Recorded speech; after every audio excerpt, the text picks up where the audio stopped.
Nothing was ever easy. I've gotten nothing easy. The easiest thing and most important quote unquote thing, attribute, characteristic that I've ever received was my belief. That's the only thing I've gotten, and that's the most important, one of the most important elements, that go into my resistance to the uneasy or the difficult. And that came from my father.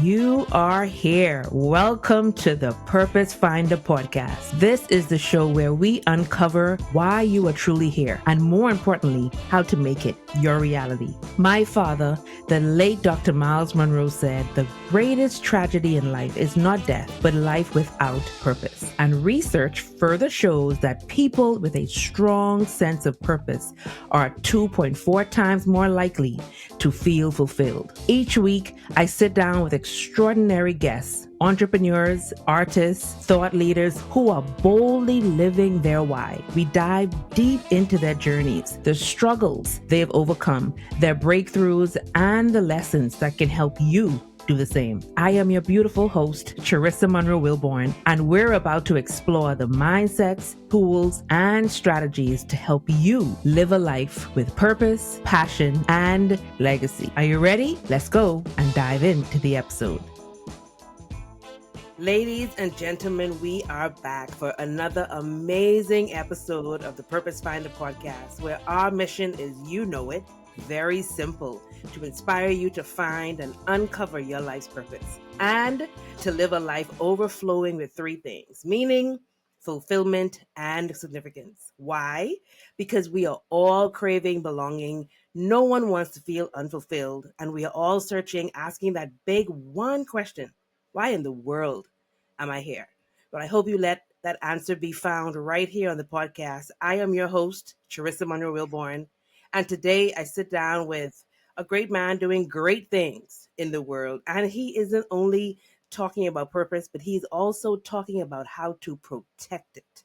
And so we're going to sit down and hear his stories, his challenges, his journeys, as we learn the lessons along the way. Let's welcome Mr. Ernest Fenton. Ernest, how are you? Thank you so much for being here. Oh, I'm fantastic, and thanks for having me. And when you Absolutely. said great man, I was like, oh, you jumped right into it. Because I was like, I guess that's part of the purpose. So part of my purpose is living up to that. Like, great man. Absolutely. And you're doing great things. You've done great things. I'm not going to read a bio, so please tell Yeah. the audience who you are, where you're from, and all the great things that you're doing in the world. Middle child to Ernest, James, and Ruby Mae Fenton from Mississippi. And by way of Mississippi to Chicago in I think they arrived like 1973. No, 67, 68. And then south side of Chicago to the south suburbs of Chicago to being in a majority community where African Americans represented less than 10% when we moved there in the early 70s, um, to going to the Army at 17 years of age, my mother and father having to sign off on me being enlisted, to going over to Fulda, West Germany in 1988,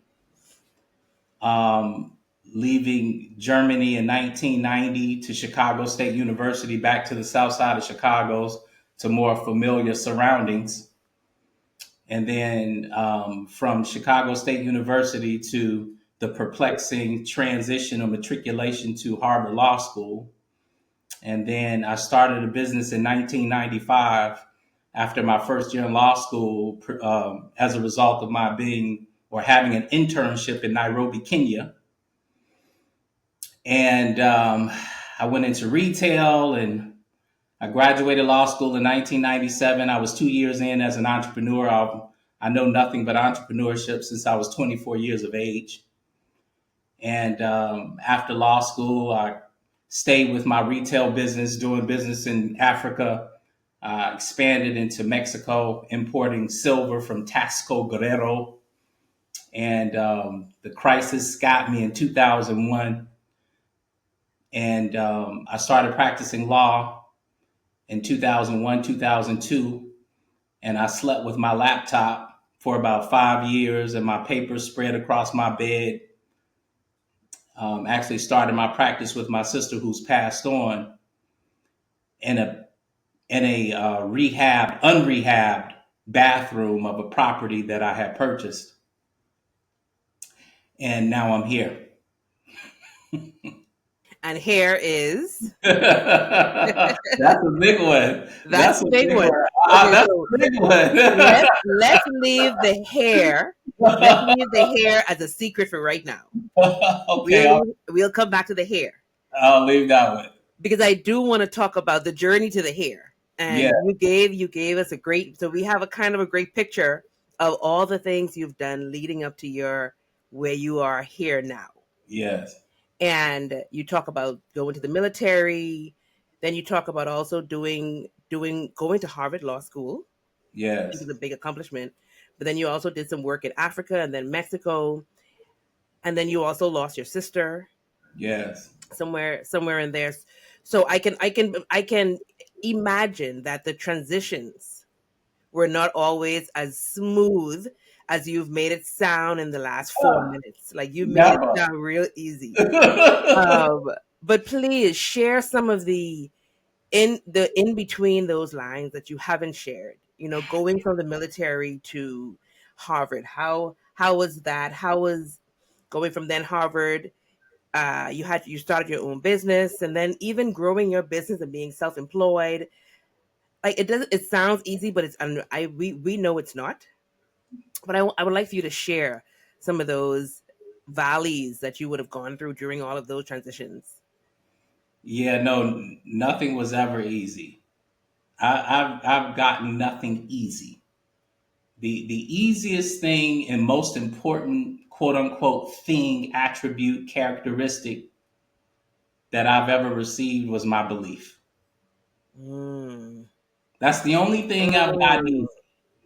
And that's the most important, one of the most important elements, that go into my Wow. resistance to the uneasy or the difficult. And that came from my father. And we can circle back around to that one. Well, no, I mean, because I was indoctrinated at a very early age by my father to believe in myself. So I never had a doubt or ever questioned myself. And that's been my secret weapon. To never question and doubt yourself. I never question or doubt myself. Wow. So if I were climbing a tree, he never, told me to come down. When I told him the crazy story of I'm not going to practice law after going to Harvard Law School and that I'm going to stay in retail, he never said, "Are you crazy? Go practice law." So he always believed in me, so I always believed in me from day one. Mm. And that's the difference. Now, what that looked like on the pathway, um, in my book, I wrote my first book. I wrote in the chapter, and I'll share. The military was the best and worst experience of my life. I hated it every day. Wow. But then I learned how to get up. Mm. Now I practice how to get up because my father and my mother taught me how to get up. My mother and my father taught me how to get up. If I didn't have perfect attendance in school, it was close. There was a very good reason I missed a day, and it wasn't 3 feet of snow because I had to go on that day, right? My mother, taught me to make the bed. So I always had to get up. And I never knew the importance or the significance of it until I started hitting those moments. And I was like, oh, I don't know how not to get up. They taught me that. My father got up every morning and went to work. And my mother always made certain that I got up. So then in the military, I got to practice it because you have to get up every day and you have to do the work, no matter how you feel about the work. Right? So there were some principles that were embedded in me early on that I was able to practice. right? So the military gave me that, and then it gave me a financial foothold as well. And then it also showed me the world. That's another advantage that I have. Oh, another advantage. All these little things. So, like, how did I get here? Now I'm taking you through the granular process of that. So I recall one time, one moment in the military. A lot of guys, they call it re-up. They'll say, I had a 2 year. I was one of the very few people who was allowed to enlist for 2 years because I refused to do anything more than 2 years. And so I recall a lot of, when it's a year in, they'll say, well, are you going to re up? That means, are you going to sign up for another 4 years? Because I would not have had the option of another two. And I would say, no, no, no. I came here for 2 years just to save some money.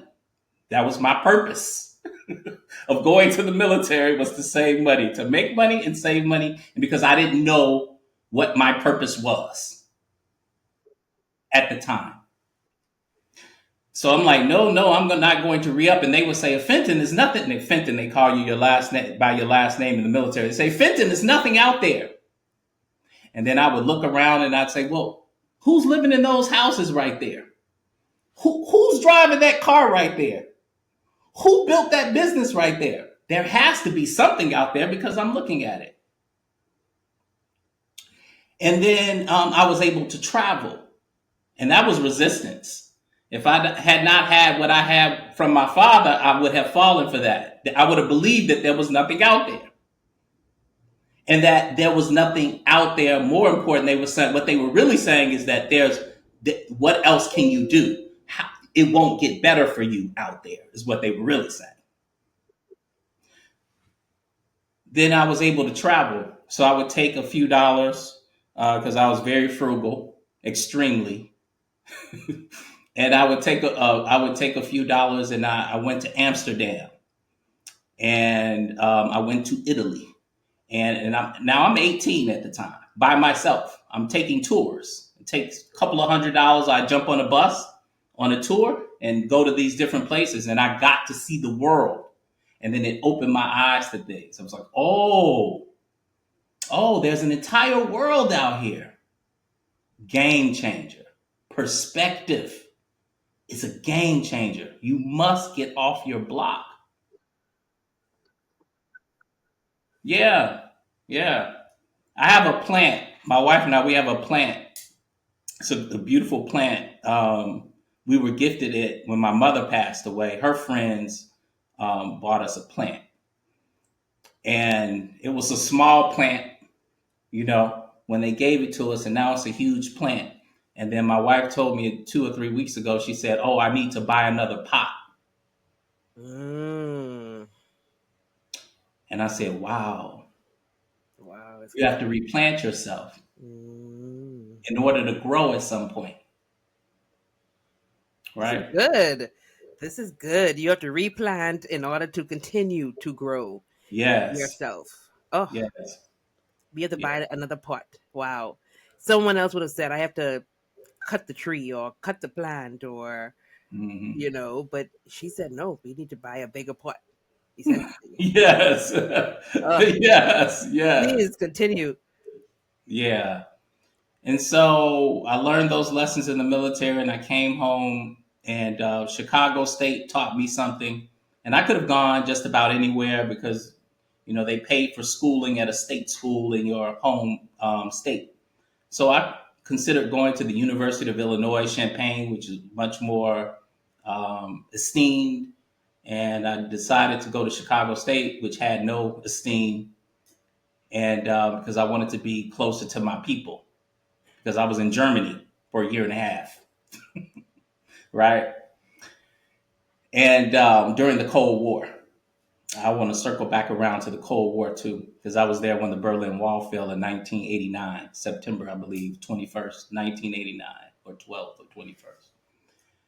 And what Chicago State taught me, and the opportunity that it provided me, was to grow into myself. You know, it was a good speed, and the culture and the environment was conducive to young men and women such as myself. That taught me another great lesson. Choosing the proper environment. If I would have potentially gone to the wrong environment, it could have dissuaded me from going on. So I grew there. I found or practiced my intellectual um, curiosity, if you will, while I was in undergrad. And yeah, I was about to say, and I went to Harvard. And then I know you wouldn't just let me say that. Then you'd be like, well, how did that happen? Hello. Hello. Been there. Was it easy? Did you stay the whole time? Yeah. So while I was in college, I did well, right? But it was gradual. It was gradual. I had always been a very good student academically, but but I acted out, right, in school. And ergo, the reason I went to the military as opposed to going to college, because I said prior to going to the military, I would never go to college. Never. I swore I was never going. So went to Chicago State. I did well. I continued to progress. And this goes to purpose. Here you are. People found me. The professor found me. They saw me there. They may not have seen me at the University of Illinois. I'm not saying they would not have. I'm just saying they might not have. They saw me and they would nurture. They say, Fenton, Ernest, come on over here. There's a program I think you should take a look into. Hey, have you considered student government? Hey, there's an internship. So I got internships. I was a presidential scholar. They started inviting me to luncheons. And I'm like, what is this? Right? In my book, discussing education, which is also a microcosm of the cultural degradation oftentimes that occurs with young men of color, men and women, is that institutions will not see your possibility. And thus, your possibility is never nurtured. And then you can grapple with what is your purpose, right? So a lot of brilliant minds are lost in what I call the middle passage in the educational system, which is high school. And I too could have been one of those. And then, by the grace, I got a second chance and went to Chicago State as a result of a changed mind. And then naturally, if you will, the possibility developed in, who I could be as a result of the support system and the culture of that environment. Right. And so I had an internship with Congressman Bobby Rush. I did an internship with, I think it was First Chicago Bank. I was a tutor at Northeastern Illinois University. So I started getting all these opportunities. And then I was like, okay, well, what's next? Here it is. Here's the transition. I was a junior. I remember the day almost. I was a junior in college. And I was like, okay, what's next? Second semester. And I was thinking to myself, if I graduate, and I was on track to graduate in 3.5 years, so I had one more semester.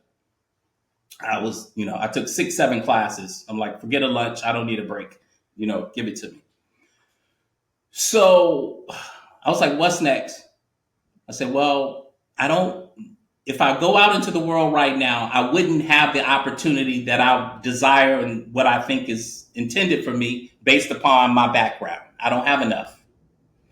So I said, well, maybe I'll go and get my MBA. I did some research and they said, well, in order to go to the top tier schools, to put you on the pathway of where I desire to go, you need 2 years of experience. I didn't have the business experience, if you will, the formal business experience. Although I could have used the military to an extent. I said, okay, well, what am I going to do? This was a strategic decision. I said, oh, I know what I can do because I can learn business. I'm natural as business. My father was an entrepreneur. I worked with my father. I get that. I said, I'll go to law school, not to be a lawyer. I never went to law school to be a lawyer. I had no intention on practicing law. I went to law school to get smarter. I went to law school to learn the system. And so I said, okay, I need to go to a top 10 law school. I focused in my junior year of undergrad, and I slept with that LSAT book, and I researched. I literally walked around with it for a year, and I studied and I studied and did well. And of course, I did well in undergrad. In my background, I put the package together, and I only applied to top 10 schools.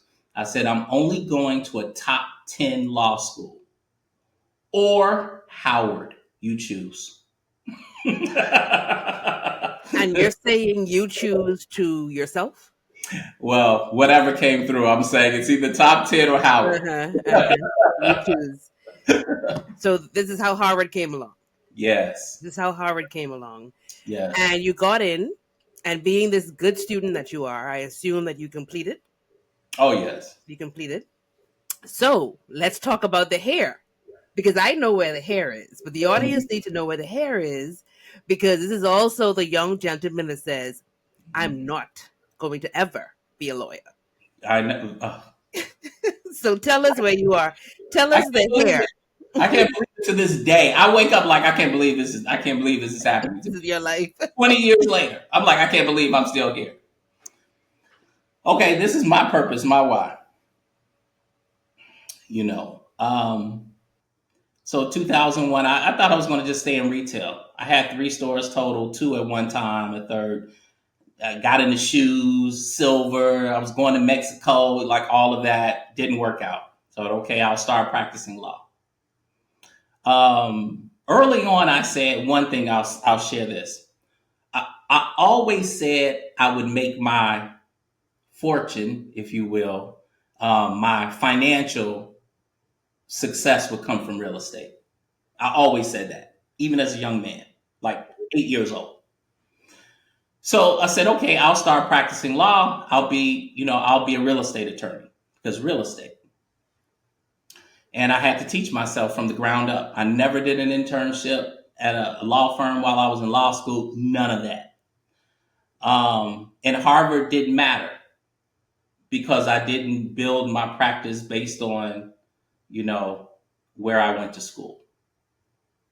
So one of the lessons is, and one of my advantages and disadvantages as well, is that I'm okay starting from the fryer. I'm okay. I'm okay with the walk to school in the 3 feet of snow. And that's the gift that my parents gave me.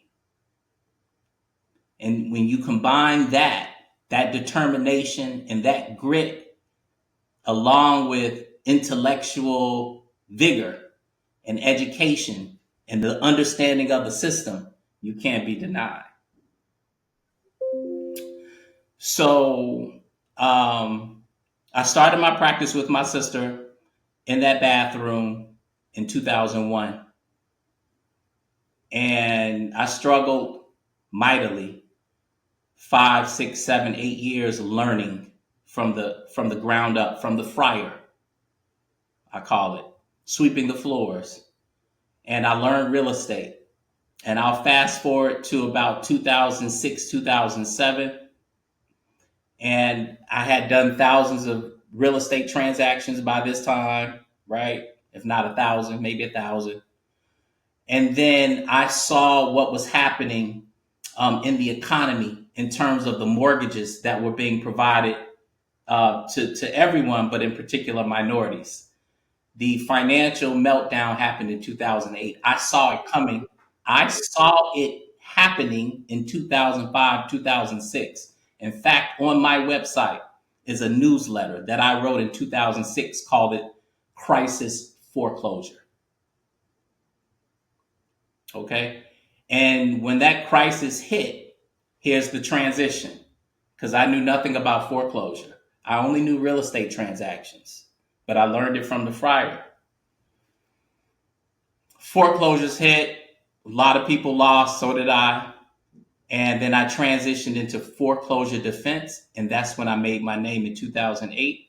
Literally, I went from zero, one, maybe 3 or 4 or 5 clients to the next month I had 20 clients, to the next month I had 40 clients, to the next month I had 60 clients, to the point at which I had 250 foreclosure defense clients.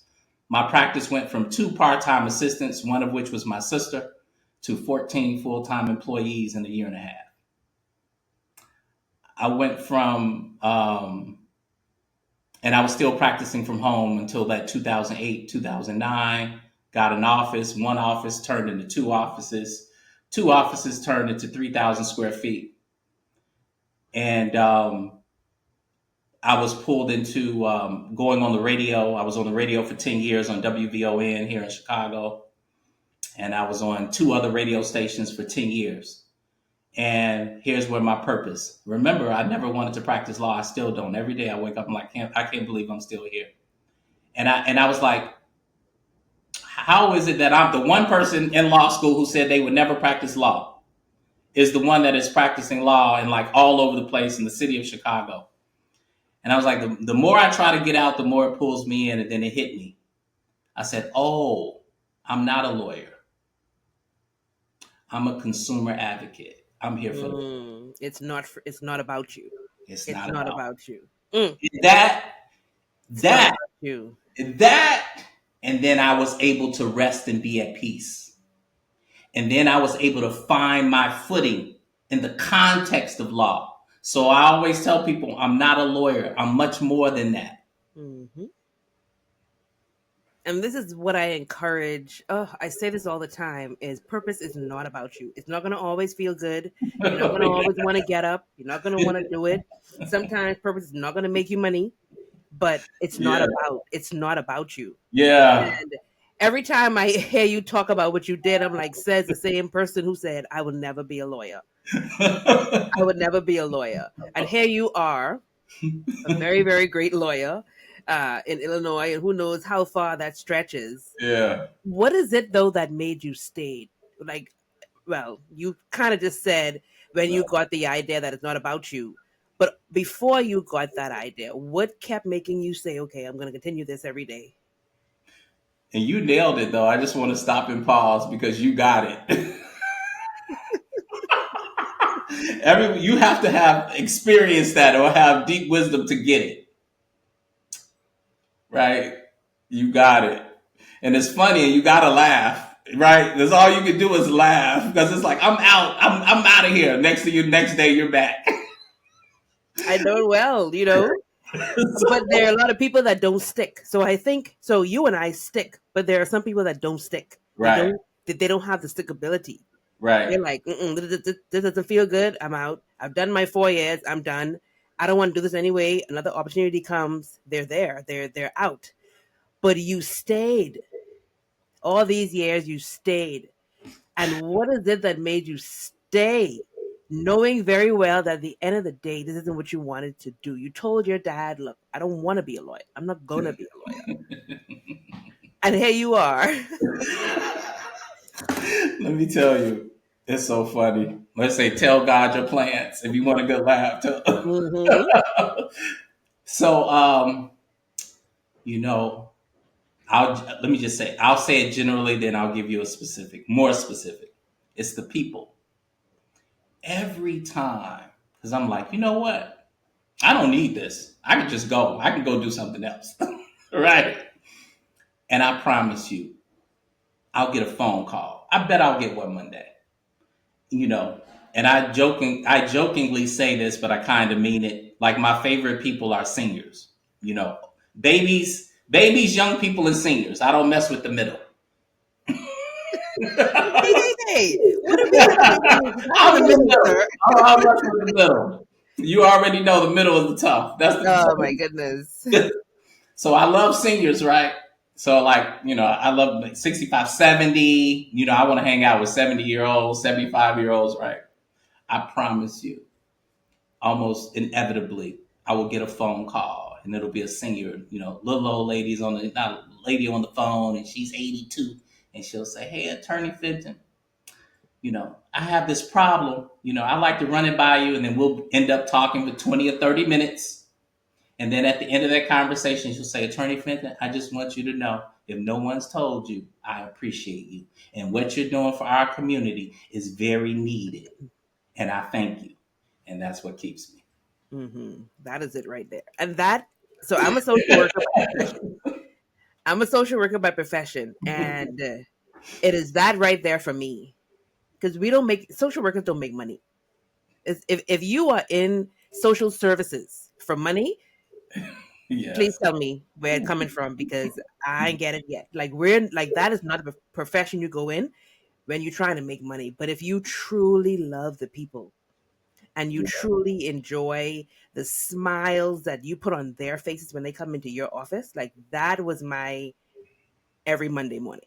Yeah. Why I enjoyed going to work every Monday. Was it easy? No. Were these clients the worst patients? Because I dealt with medical patients. Absolutely. Non-compliant, Yeah. the employees, but I loved it because at the end of the day, I would have 3 or 4 people who would say that very thing in words or in gesture. Yes. And you're like, okay, I guess I'll come again tomorrow. Yeah. Maybe. And the other part is this. Here's the other part. It's two other parts. One, I said, who am I to deny the blessing that has been given me? There's a reason why, I was given this foresight and this ability to consume information, and the boldness to dare, to challenge certain systems and structures. Who am I to deny that? Like, we need an advocate. And clearly, I was chosen to be one of those advocates. So that's that. And there was something else I was going to share with you. It escapes me now, but it's going to come back to me. As you think about it, so there were 2 things you mentioned that you wanted to go back to. So I want to take us back to those 2 Oh, things. okay, got it. So you mentioned your father. Yes, The fact that the one thing you learned from your father is the belief. yes, And you was going to go deeper into that. And then you also mentioned the Cold War. yes. And you wanted to get back into that. So I do want to hear about both of those a little more in depth.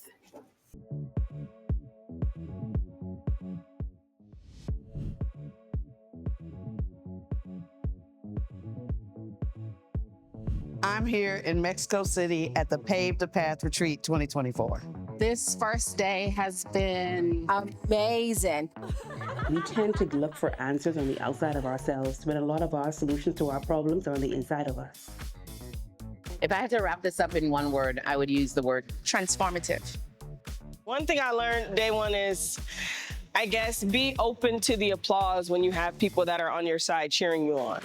Transformation is a process, so I don't expect us to get to a place where we're completely transformed. You should never be transformed. There should always be a transforming continually happening.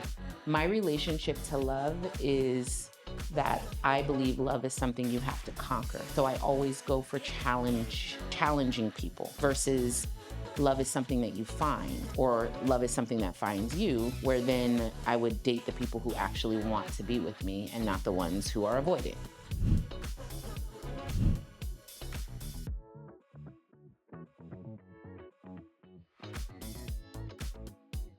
If you want to return home unrecognizable, make sure you are with us next year. You don't want to miss such a beautiful experience. I've already been thinking of people that I want to run home and tell, and I'm excited to come back next year. Position yourself to be poured into so that you can be served from your overflow, but make sure that who and what is pouring into you is pouring in life. It's pouring in empowerment.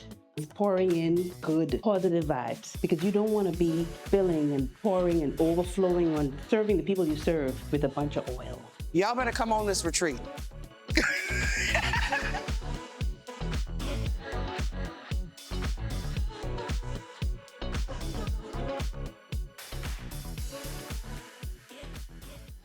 We have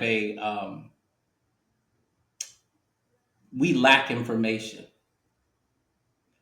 and I have information, that I've gleaned on my journey.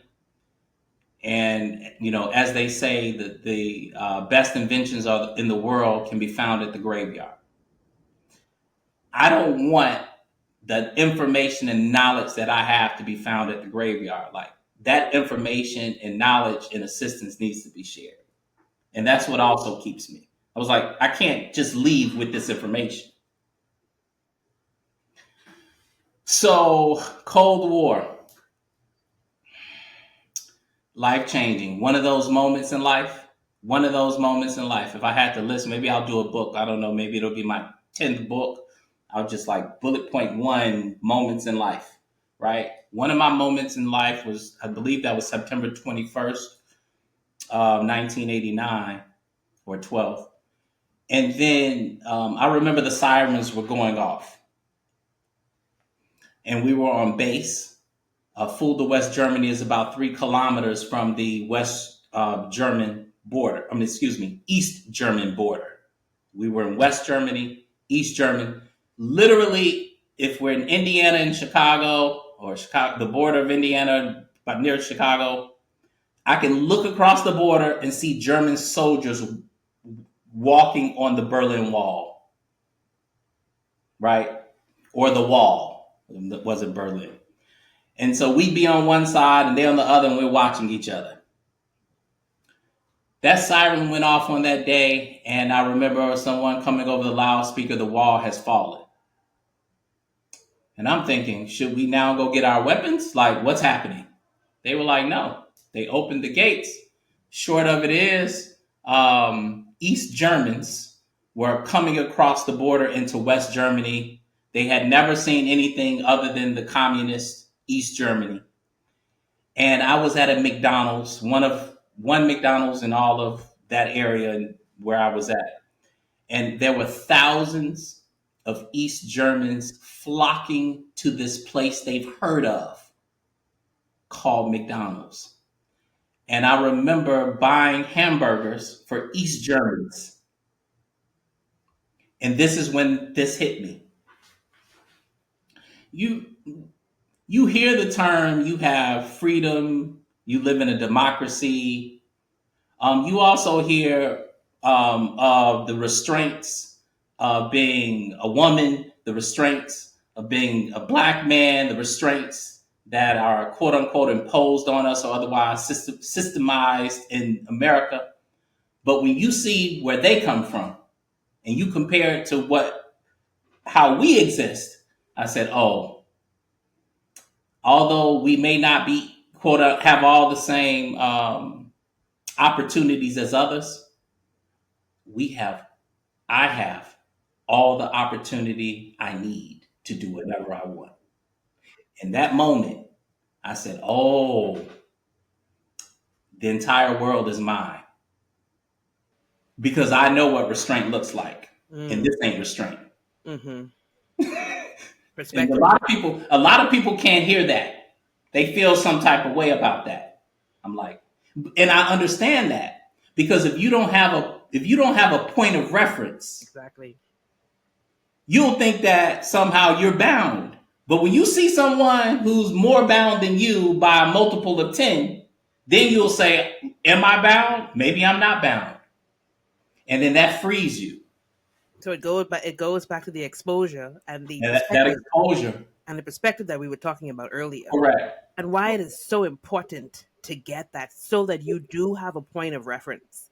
Correct. So when you think that, like you say, when you think that you are bound and restrained, let me show you. Doesn't mean that we're minimizing yes maybe going through, but I promise you, let me show you something. Yes. So you can recognize that, oh my goodness. Yes. Maybe I'm not. Maybe I'm more free than I thought I am. Correct. And oppression is not just a color. Oh no. It's very, very much mindset, very much mentality. And it's still very much present in the world today. We don't even have enough time to talk about oppression because I love diving into oppression, especially from the state of the mind.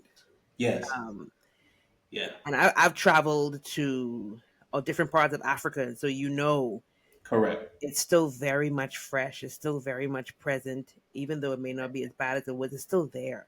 Correct. And oh, Ernest, I'm sorry, and I'm enjoying the story. I'm enjoying the story because I would have never imagined that they came, and the first thing they want to do is hit up McDonald's. Like Yes. who would have thought? You're worried about weapons, and they're like, no, we just want a hamburger that we can't get from on this They side. have never had a hamburger. Wow, my goodness. And this is in the 80s, 1989.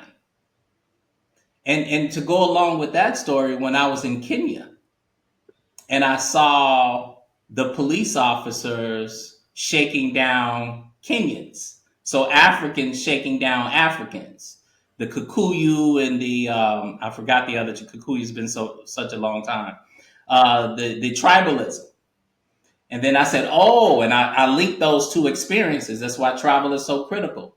And I was like, oppression is not reserved for color. Mm-hmm. So then it allows you to escape some of the victimhood around who you are in color. Exactly. And a lot of people, they wonder why others come from other countries and do so well in America. I was like, because if you saw where they came from, your idea of oppression is light work. It's non-existent. You've created, it's real for you. I respect it. I understand. It's not the same. But a lot of what you find in terms of resistance is created here, which is real, but it's here.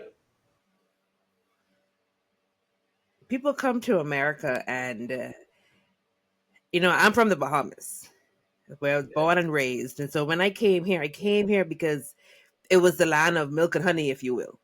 It was the land of more opportunities and more freedoms that we probably didn't have back on the island. And I'm, doing great in school, doing well for myself. And yet there are people who are born and raised in this opportunity filled place, and they're struggling, they're complaining, they're fighting. And I'm like, but you have it all. What are you talking about? Like, I'm trying to get what you have. You have it all, and you're complaining about what? But the exposure, the perspective, the what is here. Like, as far as I'm concerned, if I can get out of the Bahamas into America, I'm gonna get all that America has for me, and then I'm gonna take it back home. Yes. And I'm gonna do the best that I can at it. Yes. But it is how you think. Mindset is very, very, very major, especially when it comes to purpose. And I want to transition into something else, but I don't want us to not talk about your father. Got it. Because I can tell that dad was a very major part in your journey and who you are today. Yeah. Yeah, my father was my hero. And that's again, that's my secret weapon. And I didn't tell a lot of people who or what my secret weapon was just until recently, but I walk around with it, like a superpower. And then it also helped me understand and empathize with those who didn't have that. I'm like, oh, I understand a little bit better, especially, men of color. I'm like, if you didn't have that daddy, that's a tremendous weapon, good one. My father, he passed away right 2001, right when I was transitioning my business. I was getting shut down in my business. I was losing my business, and I lost my father all at the same time. Broke, relatively broke, little or no money, a few, whatever, just enough to pay the bills. And I had to rebuild, but here's the beauty. Within 6 months, lost my business, lost my father. And my father taught me something, well, a lot of somethings, but one in particular instance. We were in the driveway, and my father cut trees. He was a tree cutter. And he got contracts with the city. and it was political in part. So if a new administration, he may lose the contract. So they were going through an election. I said, now I saw him a little bit concerned. And then I said, well, what happens if this mayor loses? I'll never forget it. And my father looked down at the ground. He kind of looked up or not at me. And then he said, well, I'll do something else. And as simple as that sounds, that changed my life because it inculcated in me that I always have the option of doing something else. It was life changing, that one moment.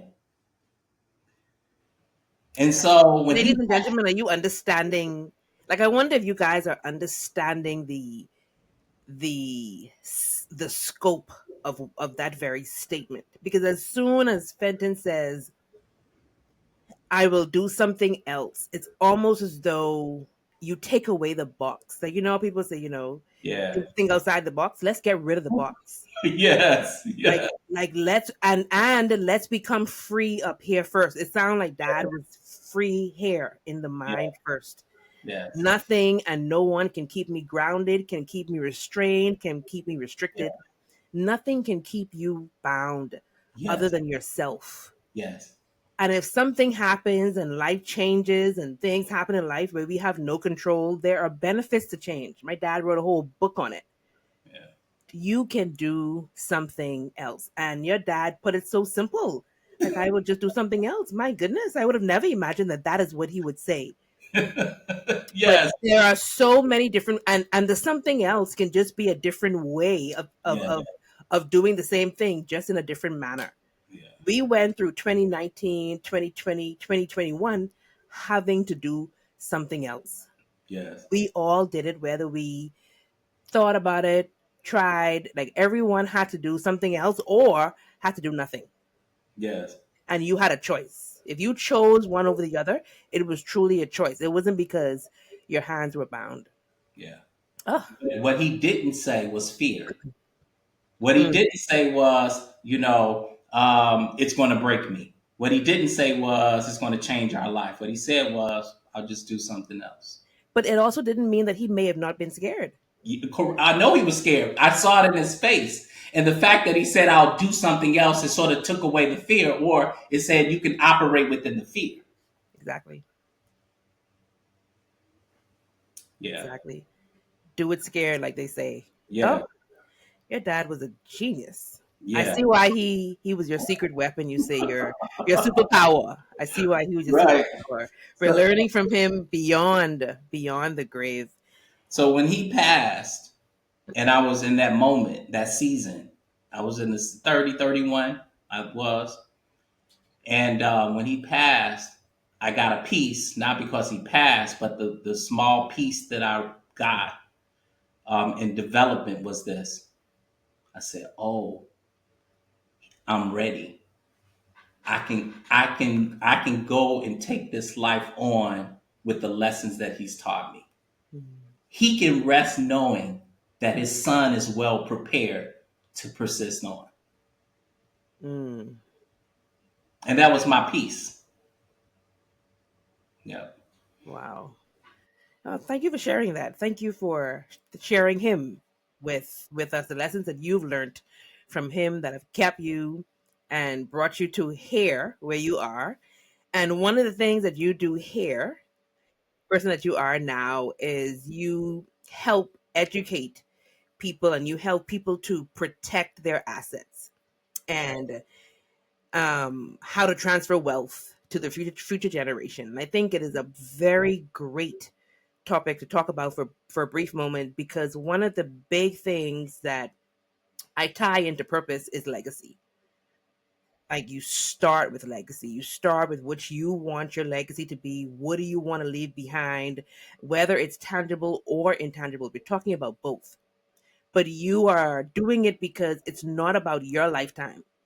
You're thinking about the lifetimes of the generations after you. But there's also, and I love that you use, there are two words that you focus on, Ernest, and that's protection and the transferring of. And so I want you in layman terms, in simple terms, talk about why the protection of your assets is so important and why the transferring of wealth to the next generation is so important. So let's from a tangible standpoint, because from an intangible legacy standpoint, we've had the conversation. The most important asset I received are all the things that I shared my mother and father gave to me. That's the intangible asset. No one can take that away from you. It's protected unless you give it away. All right. Tangible assets like real estate, where most people store their wealth and their primary residence. The necessity for economics to assist in the carrying out of one's purpose or why, and to, have some solace and peace and, along the pathway. The system will strip you of your assets. Taxes, they may strip you of your assets. If a person passes away, creditors may show up, beyond the grave, looking to be compensated. Medical debt, in particular, Medicaid, Medicare liens. So a lot of people, in layman's terms, bringing it down, a lot of people work a lifetime believing that they'll be able to leave something tangible behind to their children. And they are just unaware that there are, constructs in the way that may not make that the case. Also, what I found and am finding, and when I do another version of my book, I'll include it. Kids like to fight. So it's not just outside, folks. We being honest, hey, it is what it is, but it's true. You got to worry about the kids fighting. I have about 3, 4, 5 cases, kids fighting. Tens of thousands of dollars in years. Martin Luther King, James Brown, right? Aretha Franklin, Bob Marley, kids fighting. Okay? So, asset protection. Asset protection is something that you can do while you are living. So, estate planning is not just about when you are gone. A lot of people don't like to talk about estate planning because they liken it to, oh, it's a will. It's only good for me to leave my stuff to somebody. No, you need to protect your assets while you are here. If you are a business owner and you have a primary residence and an investment property and you're running a business, and if that business is, let's say, a sole proprietorship or otherwise insolvent, whatever the case may be, if you're liable for any debt or judgment that may result from you operating your business, that judgment debt may become a lien on your investment property.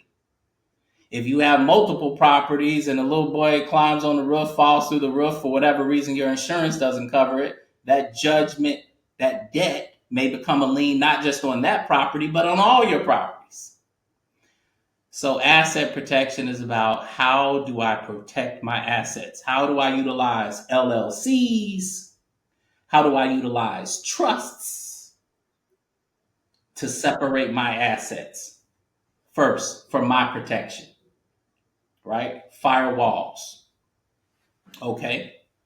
And then legacy, although it's closely related, it's a bit distinct. You protect the assets while you are here, and then upon your demise, you want to responsibly transfer your assets to the next generation, into the next generation. Let's go back to mindset. A lot of us, we operate from a poverty mindset, from a mindset of less than, from a mindset of I'm fortunate just to have, less than. And so then we take that mindset and then we transfer it to our children. Here you go, child.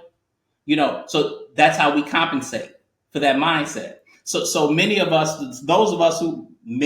who have less than, relatively speaking, we're more likely to just hand our children something. It sounds good, but it's not the smart thing to do, because most children will lose it. 70, 80% of the children, it's not going to last. Whatever you leave them will be gone. And I tell that to parents. I was like, it sounds good. It may make you feel good, but chances are it's going to be squandered. Right? So how do you responsibly transfer your tangible assets to your children? Via a trust. Mm-hmm. Right? And let me add this. It may not all be your children's fault.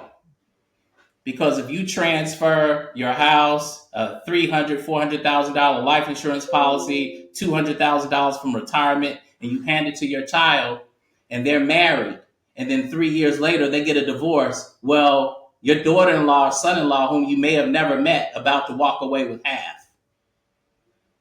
If they're running a business and something happens to their business, then maybe a creditor is about to get the other half. So you don't know. So it's not just saying, I don't trust my children. It's saying, let me set this up in a way that if something were to happen with my children in their lives, something perhaps out of their control, it's still protected. So you can manage your assets beyond the grave. So, child, I'm going to leave you this house. Well, I'm not going to give you the house. I'm going to leave the house in a trust. And the trust terms will say that you have all rights and interests to possess that property and to receive the income generated from that property. But then it's not your property, it's in the trust. So if there's ever a lawsuit or a divorce, the creditor can't claim that property because your child doesn't own the property. They just get the proceeds from the property. Then the trustee, who could be your child or a co-trustee, would have the authority to sell the property and use those monies to either invest in purchasing another property that would still be subject to that same trust terms. The Kennedys. When Robert Kennedy, I believe it's Robert Kennedy, had the accident, not the accident, the plane crash with his wife, the Walmarts of the world, there's a reason why they say, oh, the Walmart family's wealth is. Why do they say the Walmart family's wealth? They don't say Jay-Z family's wealth. It's because the very wealthy consolidate their wealth. They don't give the children they didn't say you get 10% of Walmart, you get 10%. No, Walmart is owned by the family trust. And the children receive interest in the income generated from that entity called Walmart. The Los Angeles Lakers is not owned by Jenny Buss and her brothers. The Los Angeles Lakers is a trust. And the children benefit from the trust. And the trust elects who will run the Los Angeles Lakers, which is the daughter. Y'all listen to this? Like, I'm learning. And I'm more so learning because so I went through some of this when my parents passed. Okay. Both of my parents passed in a plane crash. Both of them. Same time, gone. My dad was just such a wise young man, just like you, who knew all of this stuff. And so he had a lawyer in his back pocket who told him, look, this is what we need to do. My dad was very big on legacy. He was very big on succession, but he was smart enough to know that there's intangible and then there's tangible assets. Yes. I have 2 children. I want to make sure that everything is done fair. And so I learned for the first time about trust and how that works. And thankfully to God, my brother and I are not the fighting sibling type. So we do get along very well. So I went through that. So then now I'm in a stage in my life, second stage, where I'm now having my own family. Yes. With a husband, and we are now having children. Yes. And so my husband and I are having the conversation now on beyond the legacy that we are creating for them and building for them in the intangibles. What are we going to do with all of our tangible assets? And how do we want our daughter or daughters to, how do we want to leave it to them? And then there's also, other family members that we also kind of take care of. And so we've been thinking about this very thing of protecting assets and then also transferring wealth. And my husband is very big on transferring wealth to the next generation and with whatever form that is. I'm from the Bahamas, and so we have a different idea of what that looks like than it is in the US. So I'm learning. Yes. So I ask questions. I mean, I have questions, and one of the questions I want to ask you is there such thing as too much policies, if you will, Mm, or trust? Because my husband and I always go back and forth. I'm like, why do you have 5,000 different policies? Like, I don't understand. But his focus as a man, as right. the provider, as the source is, I need to make sure that if something happens to me, Right. that you and my kids are good forever. Right. Right. I mean, I don't know. I think it's, it's personal, if you will. It's case by case to determine what is enough. But I'll share with you, um, I understand his sentiment. I think the same way, but I put a number on it.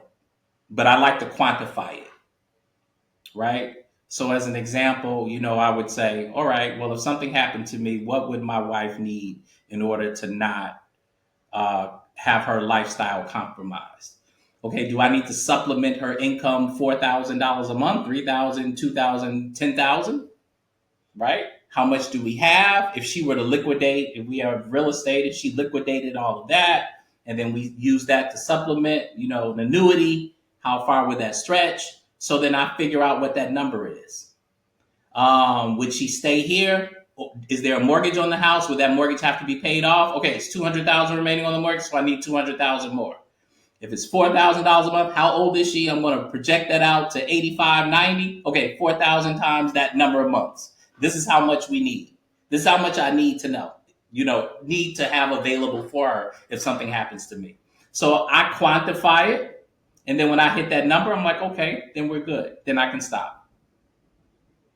And then as you mature, you can lessen up on that number, as you gather more assets and as you mature.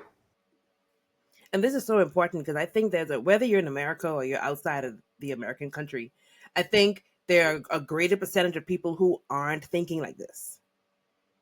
Part of it is ignorance; they just don't know, and then part of it, I think, is laziness. They just don't want to know.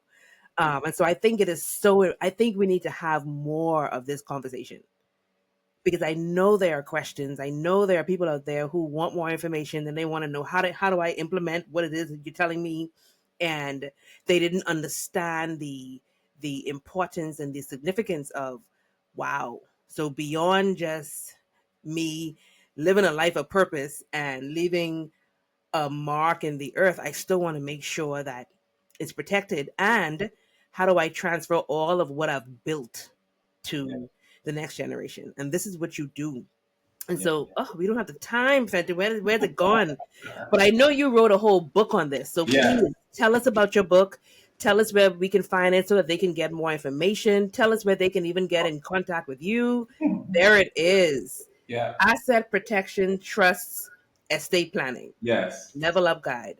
Your level up guide to asset protection, trust, and estate planning. It's on Amazon. So yeah, please pick up a copy. And if you'd like to contact me, it's best to you can schedule a 10-minute call through my website, And your website is attorneyernestfenton.com. attorneyernestfenton.com. Yep. Guys, this is a great opportunity for you to get educated, educate yourselves so that you can free yourself, so that you can get more knowledge, just so that the next generation, remember, your purpose is not about you. It is about the people that you serve, and it is about those that are coming after you. Oh, Fenton, thank you so much. Ernest, I want to call you Fenton. Ernest, thank you so much for being here. Thank you for being so transparent and open with your journey, with your stories. We have definitely learned some of the same lessons you've learned along the way. And I know that people can walk away with one thing that they can start applying to their life today. If it is just to have the thought of, I can just do something else, Yeah. like your dad said. So please give us one final advice before we leave. I would say be bold, and I don't know, how to. I don't know how to unleash the boldness in an individual. I think that's also part of my purpose. Is I try to live that way so others can mirror, that part of me. And just know that, I mean, that is, as cliche as it may sound, be bold and be relentless and go after life. I say that almost every, just go after life. Be bold, be relentless, and go after life. Ladies and gentlemen, you heard it. Hopefully, your answers to your questions have been heard today. And it has been another great episode on the Purpose Finder podcast. Ernest, I love to end on one of my favorite notes, which is food. I Hmm. love food. I love good food. I love good quality food. I just love food. And so I like to know, what's your favorite food, your favorite dish, and what is your favorite restaurant? Oh my! In Oh Chicago. So wow! we live in Chicago as well. So Chicago is just filled Wow! with food options. My favorite is soul food, right? Although I don't have it very often, But in my head, I'm still collard greens and mustard greens with some cornbread and sweet potatoes and you know, um, yeah, potato salad and turkey and dressing like Thanksgiving dinner. It's So the like, yeah, I full have it once a year, like maybe twice. And so in my head, but yeah, I'm becoming a foodie. I was never a foodie until recently. So now I'm like, I have my Puerto Rican spot, my Cuban. I love Cuban food, Mexican, Belizean. way to expose yourself. I like it. I like it. Oh, this has been fun, Ernest. Thank you so very much. Ladies and gentlemen, hopefully you are here for this episode. You are walking away with something that can inspire you, motivate you, and transform your life today. Until next time, stay bold and live life to the fullest. See you soon. Bye. And ladies and gentlemen, that is a wrap on this episode of the Purpose Finder podcast. I hope today's conversation lit a fire within you, because purpose isn't just something you chase. It is something you live every single day. If this episode resonated with you, don't keep it to yourself. Leave a review on your favorite podcast platform. Your feedback helps us reach more people on their journey to purpose. Let's continue the journey together. Join the Purpose Finder community on Facebook for exclusive insights, tools, and a tribe of purpose-driven people just like you. And remember, the two most important days in your life are the day you are born and the day you find out why. Your purpose isn't far off. It's already within you. It's time for you to uncover it and live it boldly. Until next time, stay inspired, stay intentional, and keep walking in your purpose.